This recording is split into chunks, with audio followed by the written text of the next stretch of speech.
Magandang araw sa lahat, welcome po ulit dito sa atin channel ang Biyahe y Comida. Maraming salamat sa lahat ng nag-subscribe, indeed. Punta tayo sa atin topic, October 5, 2025. Julia Montes nang matanong tungkol sa mga Nepo babies, sana all. Nakikisimpatsa ang aktres na si Julia Montes sa hinaing ng publiko patungkol sa kontrobersyal na isyu ng tinatawag na Nepo babies sa bansa.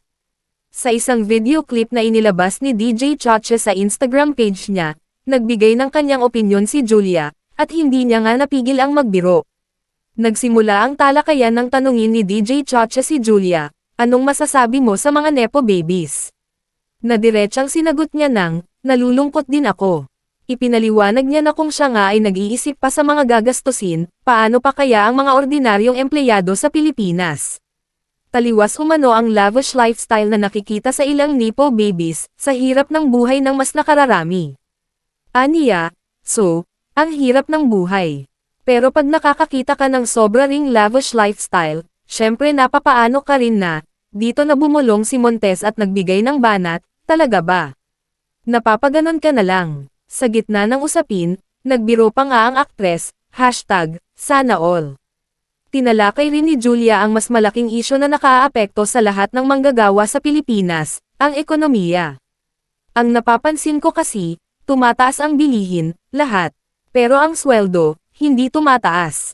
So sana, kung may tumataas man sa Pilipinas, tumataas din sana yung salary kasi hindi nababalanse, paliwanag niya kay DJ Chacha, bagay na sinang-ayunan ng ilan. Ipinunto niya na malaking agwat o gap, ang nararamdaman sa pagitan ng presyo ng mga pangunahing bilihin tulad ng bigas at ng kinikita ng isang empleyado, ang layo ng bigas sa sweldo na hindi tumataas. Pero taas to ng taas, so parang unfair din para sa mamamayan. Tila napahanga naman si DJ Chacha sa katapangan at talas ng pag-iisip ni Julia sa mga isyu ng bansa. Pabiro pa niyang sinabi, galing ni Julia. Ikaw na lang kaya ang iboto namin sa 2028. Anong masasabi mo sa mga Nepo babies? Nalulungkot din ako kasi nga kung ako iniisip ko pa yung gagastos, for sure lalo yung mga regular employees lang, magkano lang per day, may iba on call lang. So, ang hirap ng buhay. Pero pag nakakakita ka ng sobra ring lavish lifestyle, syempre napapaano ka rin na, Talaga ba? Napapaganon ka na lang?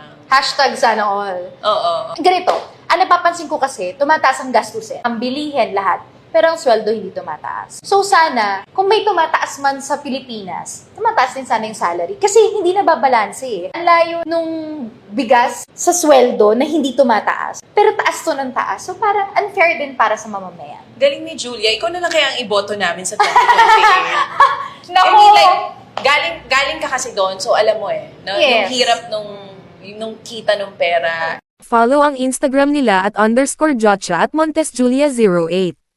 E-click ang mga link sa description box. At yan ang ating latest showbiz chika update for today. Huwag kalimutan mag-subscribe, click the notification bell for more showbiz chika updates, like and share the video at suportahan po ang ating Facebook page. Maraming salamat sa lahat ng nag-subscribe indeed. Magandang buhay sa lahat, adios!